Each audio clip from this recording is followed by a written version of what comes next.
Hey,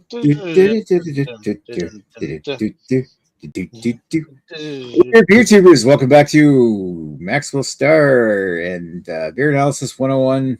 I am tired right now because I'm still haven't caught up in sleep from watching the Montreal game. Whatever. No, I'm not the only one who has been watching Montreal games here, just a different Montreal. It's the only Montreal team, right, Nick? What? Anyway, tonight we were doing a beer from Toronto on Beer Analysis, a proper Beer Analysis 101, and yes, 2 Beer Analysis 101s 2 weeks in a row. We're doing Double Ducks, double IPA from Burdock Brewing in Toronto, Ontario. We will get in. Fish. Yeah. We'll get into that in a second. Let's go first to who we have with us, starting with Lady of the League. Montreal. The mother Montreal jersey. Right now. Montreal. Now. Montreal's playing right now. There we go. Yeah? That's all you need to know. But yes, I'm doing fantastic. I'm watching the game currently, and it's a nail biter. It's an exciting game. I'm enjoying this. Yeah, I'm going to see if I can put it on hockey TV and not get my stream killed. It's only on TSN. I had to yeah. They only played on TSN. It's weird, like Ottawa's jerseys look kind of like Calgary Flames and kind of a weird. Yeah, they do. They popped it up today as one of the advertisements. I was like, the Flames are nothing to do with PH, like the women's hockey league. Like, oh, it's Charge. The Ottawa Charge. The Ottawa Charge. Yeah. It's kind of a odd. Where are they playing? They're in Ottawa. They're at. Anyway, yeah. So how you doing lately? First of all, I'm fantastic. I'm doing fantastic, and I do have Rob beside me. That is it. That's all you're gonna get. Keeping a low profile. Yeah. There we go. Yeah. He's sitting there naked. Lately doesn't need us to send nudes. She's got Rob.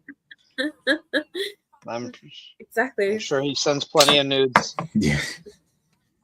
All right. Thank you, Laylee. Let's go over to Gregoire of the Toronto Gregoire. So I'm wearing an albino rhino beer fest jersey. I actually thought about it. And listen, I'm all for men's hockey, women's hockey, whatever.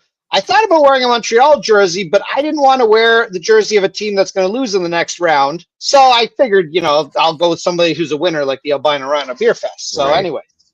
Yeah, because that totally lasted. Hey, he won every year he played. Yeah, and then he never played again. Because he got Nick drunk every year. Because the league folded.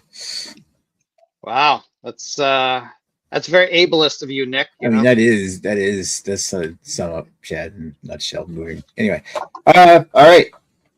So I guess that sums up how Greg is doing.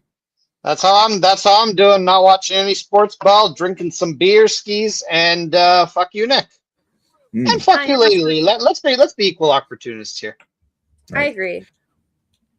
Okay, so let's get down to the nitty gritty. So I didn't really leave myself a lot of time this week, so I didn't write a proper history on this brewery. Wow. And it's one of those craft breweries where I look up some information on the brewery and I can't find any more information than these guys opened in 2015 in Toronto, Ontario. It's getting really hard to find information on the opening and details of craft breweries now that sites like Canadian Beer News is gone. Do you want to know their history, Nick?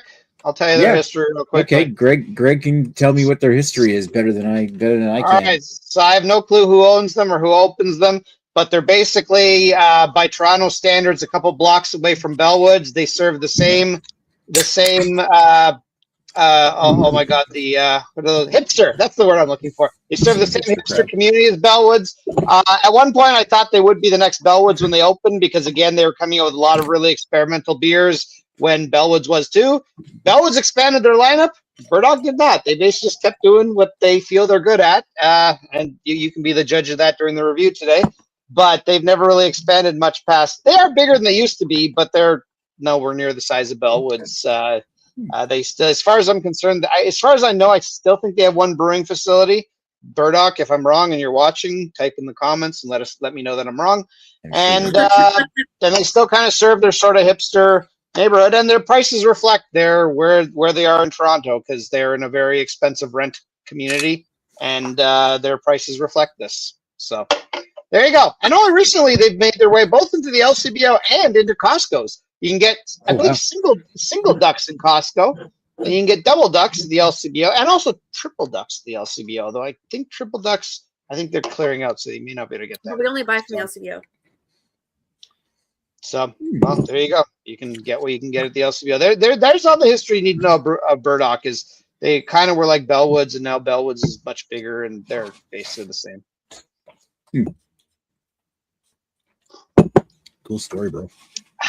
Yeah, I mean, to finish that, I mean, I've noticed an overarching theme that they name a lot of their beers after animals or simple one-word things. They've got Ducks, New England IPA, Triple Ducks, Triple IPA, Pacific Ducks, West Coast IPA. I kind of want to try all of these. They've also got other beers called Tuesday, Can Condition Saison, 5.2%, so it's slightly too strong for Chad. They have Bears Pale Ale, Pizza Beer Lager. I kind of want to try that too. Pocket Pilsner, Keeney Watermelon and Lime Light Beer. Yeah, that was all the ones I just bothered to write down here. There's a whole bunch more listed on their site. That actually looks like an interesting brewery. Looking at the details of the beer, though. Whoa. Sure. Double Ducks is an 8% ABV double IPA brewed with barley, wheat notes, and double dry hopped with Mosaic and Cashmere hops. First released in February of 2024.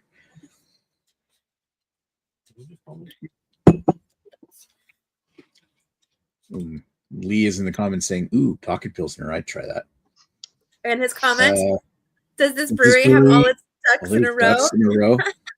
Only 2 of them. Only 2 ducks. I don't know. It's a pretty ducky naming system, if you ask me. Wow. It's that's a hot take. It's a hot take.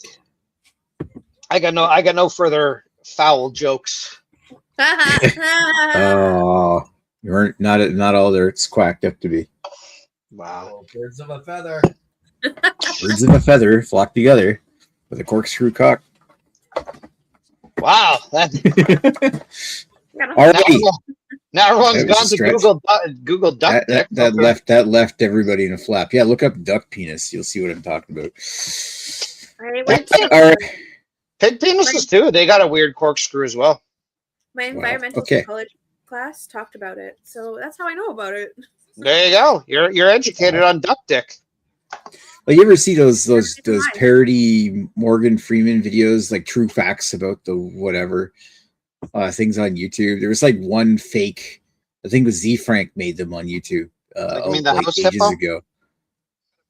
No, there was like you'd have to look up Z Frank, Z-E Frank on YouTube, and there was like he did this like spot on Morgan Freeman impression, and he did narrations of like faking the some of those nature shows, but he did these comical videos on animals, like various animals. One of the ones he did was ducks, and he ended up talking about a duck corkscrew penis and showed a picture, and it's like, holy shit.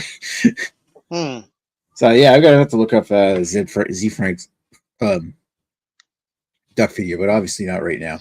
Does this beer fit the bill? Says Lee. Oh. I don't think we've ever seen Mr. Lee do an impression of Morgan Freeman, and I feel he could probably nail it. I've always thought of him as the white Morgan Freeman. Alrighty, so let's circle it right back around over to Lady of the Lee, and we'll listen to her history on this beer if you have one. No history. It is just a beer that appeared to me at the LCBO, and I had purchased 2. Nice. Yay! 2. I purchased 2 double ducks. Yeah. 1 duck and 2 duck. Isn't that just wait, are you some sort of alcoholic that just bought the 2 cans for yourself, or did you plan to do this beer review with somebody? I may have planned to just drink it all to myself and be selfish. Okay. I can respect that. It's not like I had somebody who was possibly going to do it with me, but no, it's all mine. All right. Well, listen, you're lonely, but we appreciate your honesty. Montreal just Montreal scored, so it's 1-0 Montreal over Ottawa right now.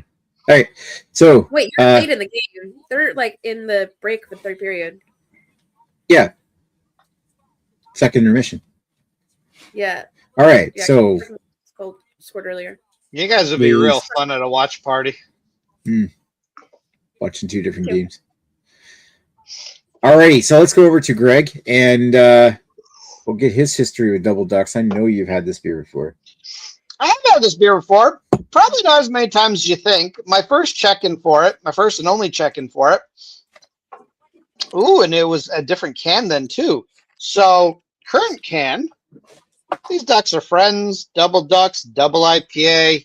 But in my check-in, it's Double Ducks, IPA, and those ducks are fighting. They're like, oh, we don't like each other. We're going to fight each other. Ducks.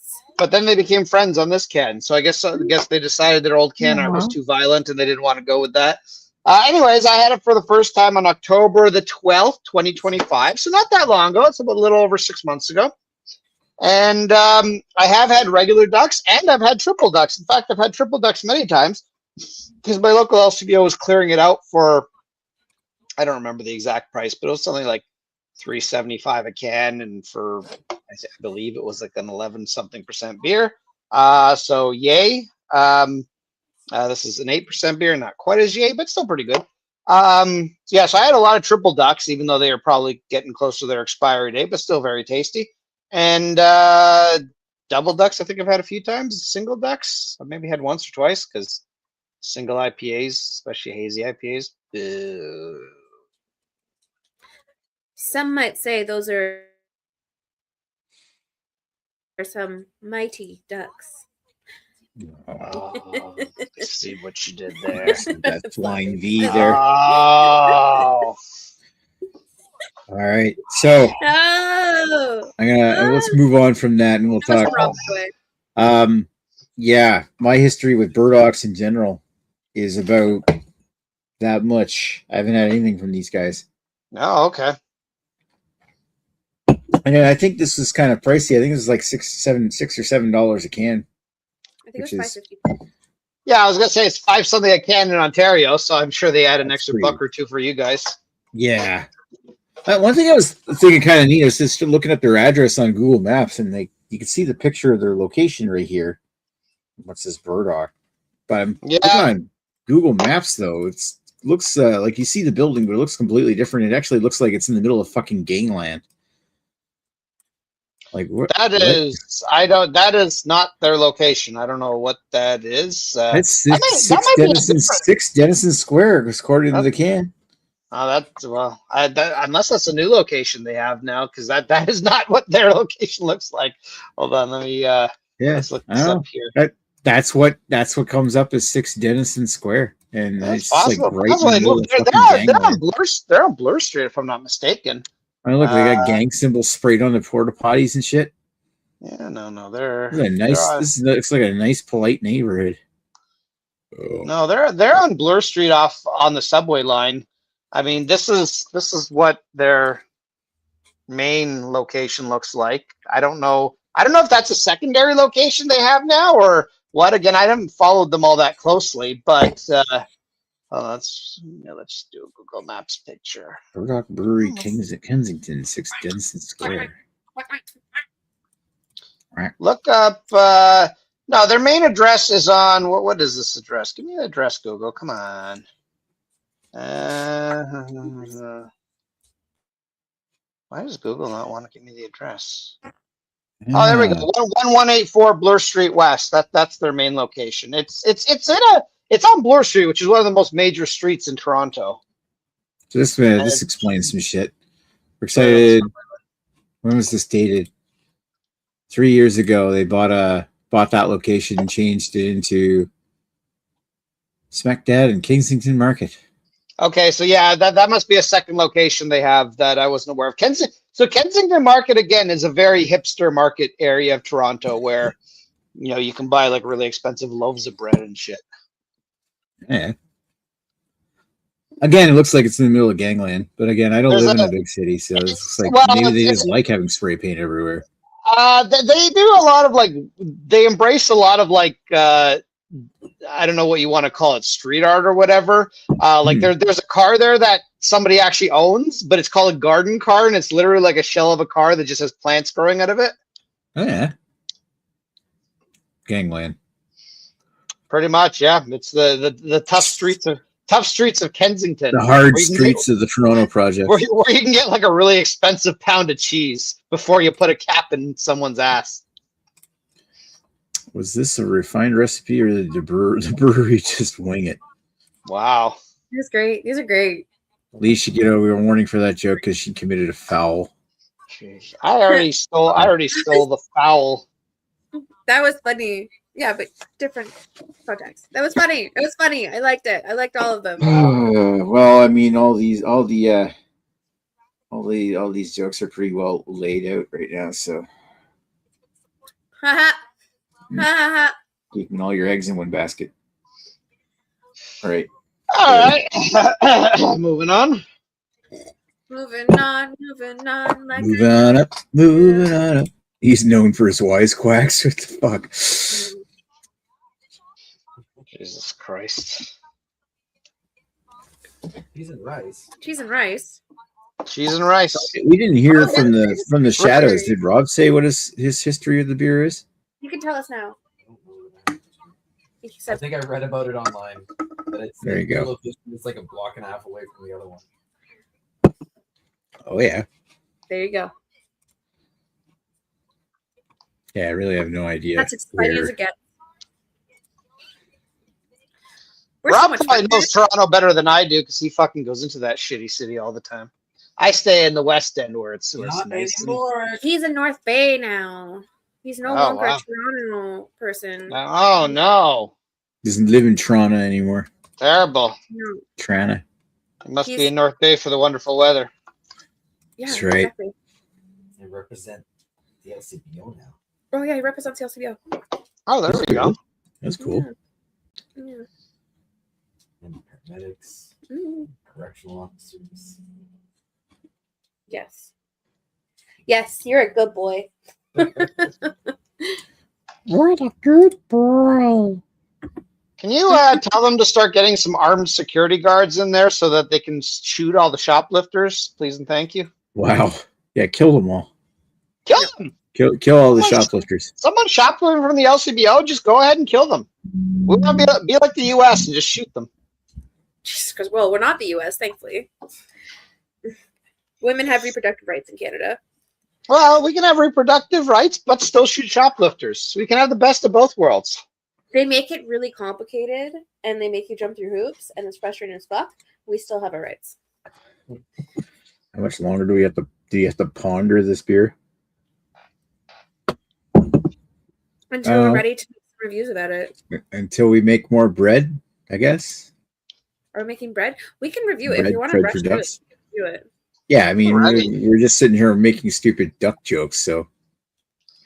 That's a load of quack, Nick. Yeah. Oh, hey, look. Quacktacular. Quacktacular. Hold on. We can play a round of Duck, Duck, Goose. I mean, we could definitely dabble in the reviews. Cat was here, but why don't we just dabble along and paddle our way through these reviews? So let's just pan back over to Lady Lee and get her thoughts on this thing. All right. My thoughts on this beer. This beer. Okay, so it's kind of interesting to me because this beer is good. It's nothing that has anything. Review good. It's nothing that has anything like super distinct about it.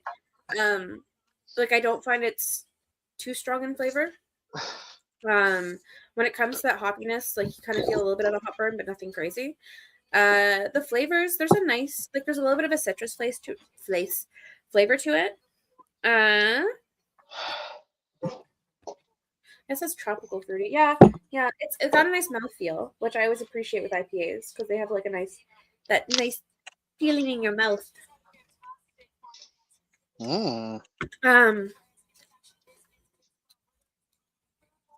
It's good. It's good. Like that's to me, it's good. Like it's I find okay. So if you're like a kind of a traditionalist, you don't like flavor, you don't like pizzazz, you don't like anything like that. This is great. I prefer kind of like something that makes a beer unique. I like the whole. I know this is like Lee and I are total opposites when it comes to IPAs. So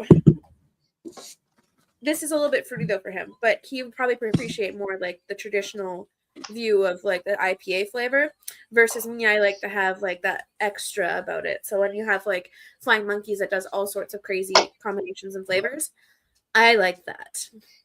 So this is a little boring for me, but it is good. It does have a solid taste behind it. It tastes very much like an IPA.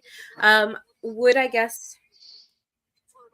Yeah, would I guess that it's a double? No, it's not too alcohol-y tasty. It doesn't really have an alcohol-y taste to it. So again, good on beers for doing that because like it's an 8%, but it doesn't drink like an 8%. Like you could drink this pretty easily. I always say like, oh, I don't get heartburn anymore. I'm on like crazy heavy medication for heartburn, so probably why I don't get heartburn anymore. This would fucking give you. This would fucking give you heartburn if you drank a few of these by the pool. This would give you heartburn. Yeah. Which one are you taking? Pantoprazole? Anymore. That's the thing. Like I can't do that because I remember I used to drink it right away and be like, oh, this is gonna give me fucking heartburn. That's not there anymore. So I can't give you. Do not judge me on that anymore.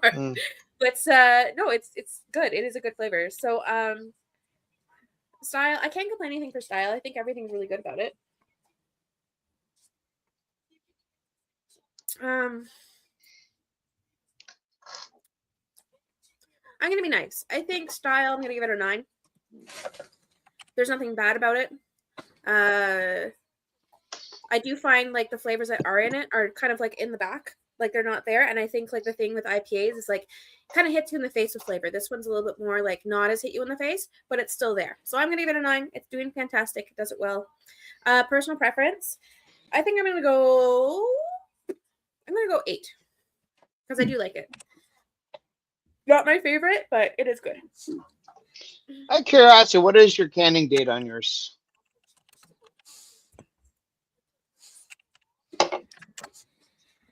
March 24th. Okay, so the exact same canning date as mine. Yeah, so it's not bad at all. Unlike our other ones, a whole fucking year. But yeah, I think it's a solid beer. Your turn. I like it. Come on, Shadow Rub. It's tasty. It's my favorite IPA. It's his favorite Shadow IPA. Rub. Oh, really? Best IPA ever. Wow.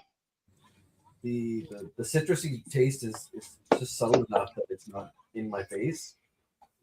And it's really tasty. Nice mouthfeel. Goes down really easy. Until Lee said it was 8%.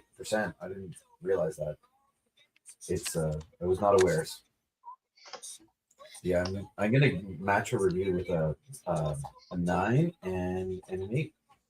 All right, same style, same thing. There we go. All right, so same for up 9 and 8. All right, let's move over to Greg. Greg, Okay, what do you think of Rob's favorite beer? Well, what the fluck, Nick? I wasn't prepared, What so the I'm just going fluck, to Greg? wing this review. I'm going to wing this review.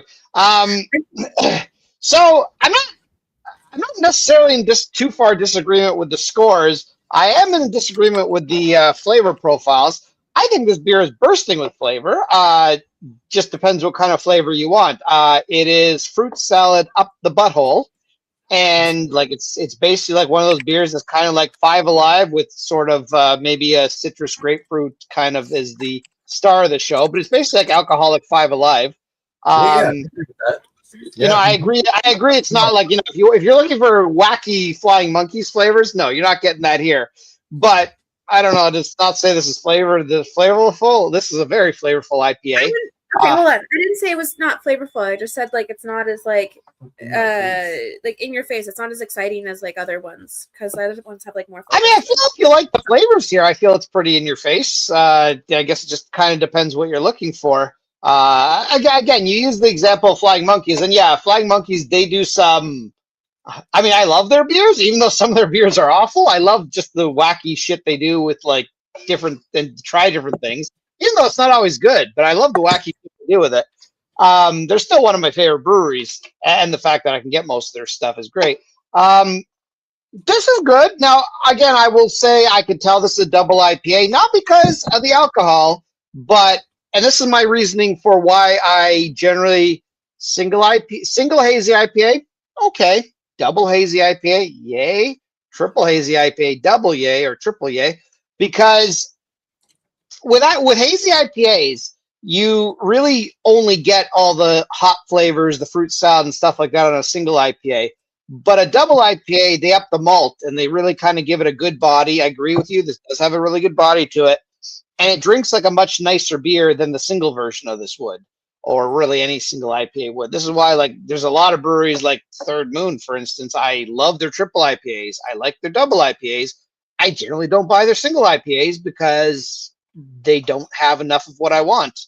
Especially when it's a brewery that's really commanding high prices.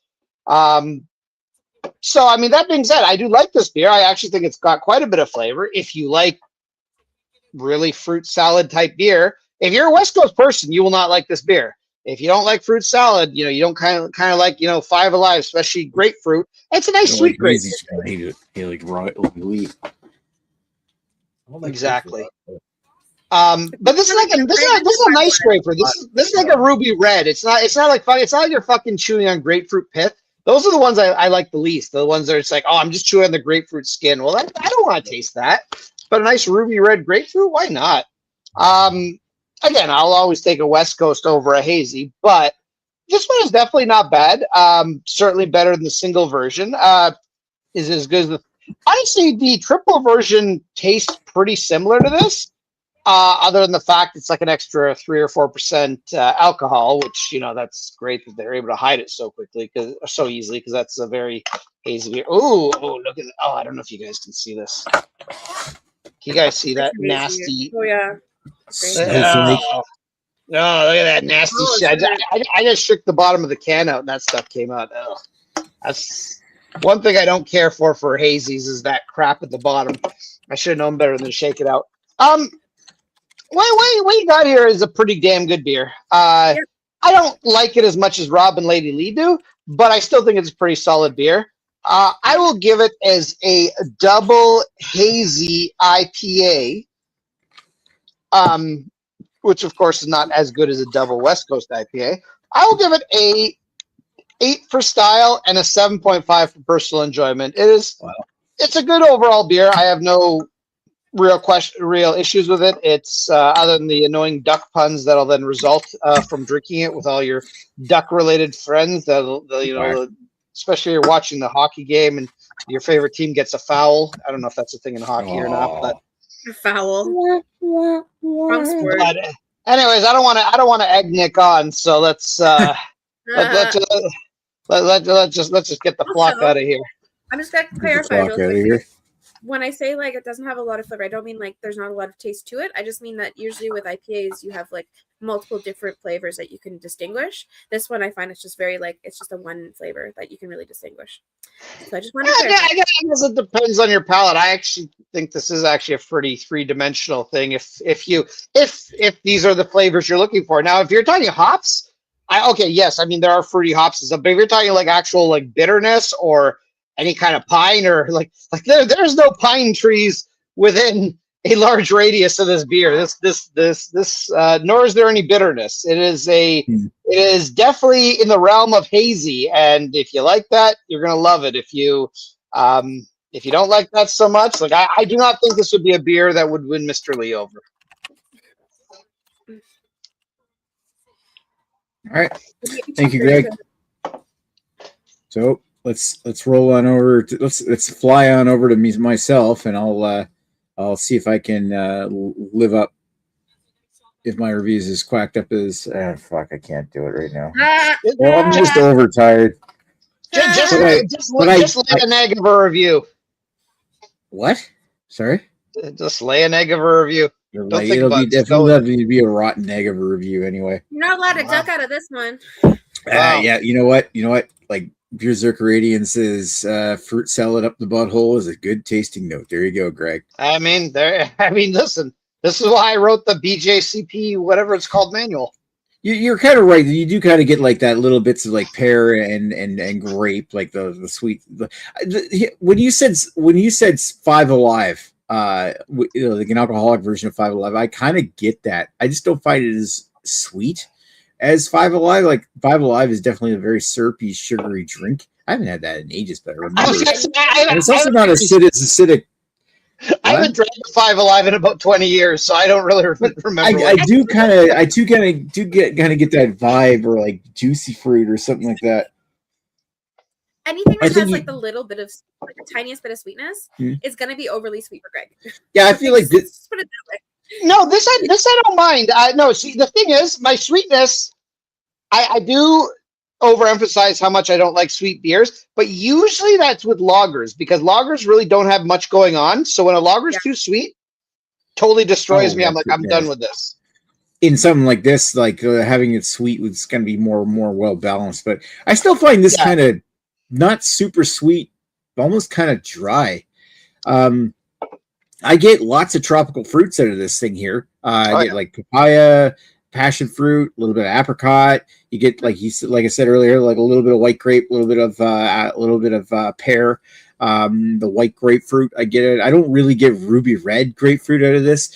What I do really get out of this is a big present, like resiny kind of hop burn note, and almost like borderline oniony territory when it comes to that hop burn to this. Like my canning date is from March 24th, and honestly, like there used to be a time when you got these hazy IPAs that had this like overdone hop burn is what you wanted out of some of them. Like they were actually a really good like almost a creative touch of double dry hopped hazy IPAs, where like you started to get to like the vegetable notes, the big oniony, the hearty Hardy notes, that you really hearty. Anyway, I think that's really coming in spades, and it's good to have. Is it really like I'm so used to saying old school IPA so long that when I say is it time now to have an old school hazy IPA? This is almost like what hazy IPAs peaked at back in like 2018, 2019. It is smooth and velvety as fuck, and it's super juicy. It's tasty. And one thing is 8% ABV, and it's a ridiculously well masked. This is a super dangerous beer. I actually am really enjoying this.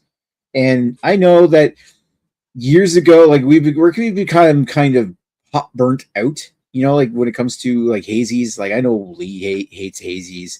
I feel like there was to a certain point where hazy IPAs, like New England style IPAs, were overdone for the longest time. I mean, they still are, but it's almost like weird now because it's been so long since I've had a really great hazy New England style IPA that I'm like, damn, this is really good. I don't regret. This was $7. It's expensive. I don't think I'll buy very many of these, but I'm glad I tried this because this is excellent. And it's going to show in my rating because I'm going to give this a 9 for the style. 9. And a 9 for overall enjoyment. I am loving this. I just gave this beer the highest rating of the night. Wow, Greg is the asshole who underrated it tonight. You are the asshole. Well, I mean, we knew that, but not for this specific reason. Yeah, you're still the guy that's pulling the rating down. So now I got to do the math. I'm gonna put it. This beer is not piquing my interest. This show is cloaking me crazy. Oh. I mean, cloaca, butthole, you're pretty close. Fucking Peking duck at a good Chinese restaurant is fucking delicious. I heard that Peking duck is like stupid expensive though. Yeah. I don't know. I haven't had it in a while, but it's fucking good. Like duck in general is fucking. It's so fatty, but it's so. That's probably why it's so tasty. It's the Duck Cavett show. The Duck Cavett show. I think you meant to say duck, not dick. Darkwing Duck. This is a PG show. We would never say penis on the show. Penis. Penis. No, we call it by its proper name, the man cloaca. I wrote this statement down. I feel like this really reminds me of. Do you remember the Boss Tweed from Old Nation? I think Joe brought it up too. But I don't think I've had it since Joe brought it to the. Yeah, I know. I'm just sort of vaguely remembering my review of it, and this kind of really reminds me of it. I didn't like Boss Tweed that much, so I actually think this is probably better. Going by a very hazy memory. It was like super vegetal, like oniony, like burny. Yeah, it was vegetal and dank. But I loved it. Yeah, I'm remembering it the same as you, though I don't remember loving it. Of hot burn. Well, I think like Boss Tweed was like the Imperial version of the M48. I remember liking the M48 a lot more than I like the Boss. Yeah, was it 43, M83 or M43 or something like that? Yeah, one of those. I can't remember what fucking number it was. The live action DuckTales. Woo! With Nick, Teddy Ruxpin. Okay, fine. All right, let me do the math on here. I know that I gotta screw up. I'm trying to look up Boss Tweed. I think I had Boss Tweed twice. I think Joe sent me one, and then I think we had it at Sexton's house. She didn't growl at him. Yeah, I wasn't part of the trio review, or you guys had Boss Tweed. I ended up taking a can home. I did have the M43 at Sexton's place. Yeah. Well, the one I checked in, which I'm pretty sure is the one that Joe sent me, was I said it was a bit heavy and boozy, and I gave it a 3.25 out of 5. So there you go. That's what I think of that. I think I forget what I gave for rating, but I loved it. Greg is just a stick in the mud today. I'm the worst. I am the worst. He's the ugly duckling tonight. He's the ugly duckling tonight. Yeah, well, I'll be a pretty swan one day. I'm like that. No, it's over here. I'm like the StreamYard duck. See? Yeah. Oh, there we go. This beer tonight is dedicated to the StreamYard duck. There we go. Great.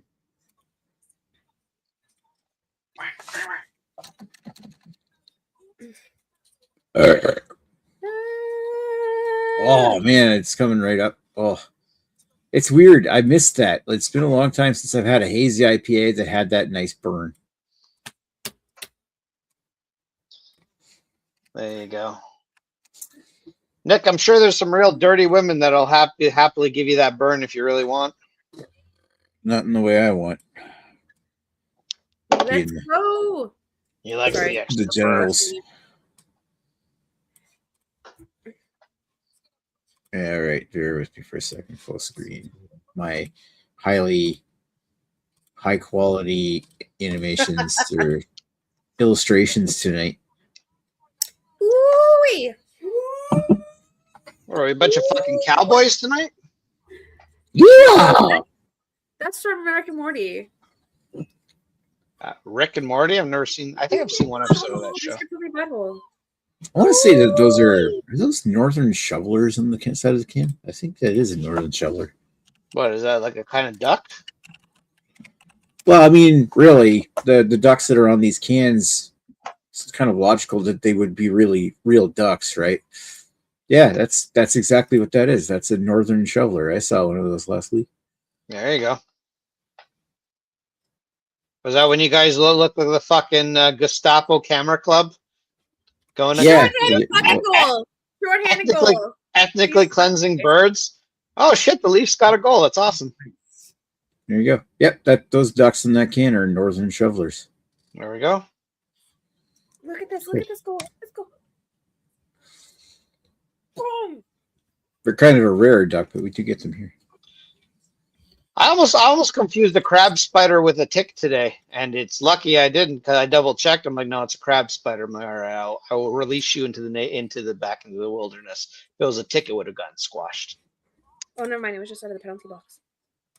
There we go. There's the photo I got of a northern shoveler last weekend. Oh wow, that does look like it literally looks like it's a shoveler. Well, it's got the bill.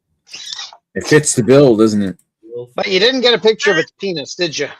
No, I didn't get a picture of the duck's penis. No, Sorry, you got to get that next time, Nick. That's on his Only Ducks. Only ducks. Oh, hey, listen, I'll pay Nick $20 a month for that. Why not? $20 a month. I already pay Rob $20 a month, and he's off camera the whole time. So what the fuck? I think I'm gonna cancel that subscription. So, what's the chat saying? More like Ely. It's just acid reflux, Nick. Perhaps you need a A tongue and a Pampax. Yeah, well, I take it to some pretty high test antacid medications, just like Lady Lee does. What do you call a porn star with a spiral penis? Duck Diggler. Oh wow. Wow, this chat. You know went why there. there's a spiral penis? So let's go back to Lee's first comment, since that's the one. What is next week's beer? Okay, so I'm going to hand this back over to Lady Lee because I forget the exact criteria that she had said, but it was actually Rob's idea for next week's beer, which was Quest for the perfect summer beer. We're on the quest for this perfect. What would be your choice for the perfect summer beer? Canuck done. Yeah, we'll bring it next week. What is your choice for the perfect summer beer? Yeah. Actually, I do have a perfect summer beer that I can't get right now, unfortunately. But I'll probably just bring a Canuck, or maybe I'll bring something different. You can get Steam Whistle. What are you fucking talking about, Greg? I could bring a Steam Whistle. That's actually not a bad idea, Nick. But no, actually, there's a GLB beer that, weirdly enough, they don't make during the summer because they have their Summerside Session IPA, which Lady Lee and I have learned that is not a great beer to have a bunch of because it gives you heartburn. So, I mean, although it's a nice light ABV, it's 3.9%. It's not that low that I think it would be worth having over like just a lager or something. Especially again, it's good if you're looking for someone, you're going somewhere and you're like, okay, I'll have a beer or two, and that's it. Like that's it, because somebody has to bring Fax 10. Yeah, but if what is the perfect summer beer? Fax 10. You drink one, you're done. I mean, if you ask the hobos in our area that like to drink it under the bridge, they agree with you on that one, Nick. It is a perfect summer beer. Don't forget about Crest, okay? Crest mouthwash. I mean, beer. One of these days we need to do a rematch because I still stand by that Fax is the better hobo beer. The only thing I request, it has to be in the summer, like has to, because I cannot do it on a school night. Yeah, well, you know what? That's another concept. Maybe we can do that the week after, where we do hobo. Yeah, I'm up for doing a hobo beer night whenever. Let's do hobo beers. We'll have. I think I can still get Atlas 12 here. So wait, we're gonna do summer beers next week, and then after that do hobo beers? Yeah, why not? Why don't we do summer beers next week? What your choice for a good summer beer? Well, the other thing I'll say, and we can discuss this offline, but I think there's some Collective Arts beers that hopefully we should be able to get soon in Ontario. I don't know why the fuck they're taking so long. Yeah, like and there's a couple of Collective Arts that I can get. And there's a few new Flying Monkeys beers that maybe you can get too. So we can discuss this offline, but I think there might be some possibilities to actually do some proper anals. Well, we'll put it on the. We kind of want to do a fun high ABV hobo beer episode. They just said he can get the new 7.1 now. Which one? Lee just said he can get the new Molson 7.1 now. Oh, yeah. Okay. So if that's something we could do, like even if it's something we could all review, because those are always fun to do. I mean, I'm assuming we can get Molson 7.1. I've never heard of it, but I'm sure I can probably get that. I also noticed that I can get Burdock's Disco Duck here. Ooh. I don't even know if that's something we can get at the LCBO. Let me. Maybe I'll just have to buy it myself. Oh my god! I'll check and see if I can. I'll check and see if I can get that Molson. Yeah, I can Molson Cold Shots Max. Yeah, I can get it. I mean, I would totally love to review that. Beers like that are my favorites to review. What the shitty macros? Malt liquor? Malt motherfucking liquor. The shitty high ABV macros are my favorite to fucking review. Look like I really wish we had reviewed Molson Triple X that time. I don't think we did. Did we? Disco Ducks does not appear to be in the LCBO. I can get Molson Dry 10.1 apparently here. Oh my god, the game. What's the score? 2-0 Montreal. Nice. I don't even see Molson 7.1. I see Molson's Cold Shot Max 7.1. Is that the same thing? That's the one. Okay. What happened to the game? Sorry. Anyway, next week is the quest for the perfect summer beer, so we're going to be jam-packed with great choices. Perfect. And Lee says he can get the Molson Dry 10.1. Shit, yeah, I can get it here. I might buy a pack of that just to torture myself. All right. Buy a whole pack. I mean, they're just shots. You can just do a bunch of shots and then enjoy movie night. Dan just about picked up the Molson Dry, then maybe he should. I ran out of time. All right, we're probably going to do a shitty beer eventually. So, but that's part of the fun. I know there's a lot of Molson Dry from Beer Circuit Radio saying Molson Dry 8.5 is undrinkable. I'm jumping off. I am totally not My shocked. game's almost done, and my phone just ran out of stuff, so I've got to watch it on my computer. Bailey's horny. Well, Gotta go. We'll take off here. Thanks for watching. We'll chat with you guys next week. Cheers. Cheers. Goodbye. Bye.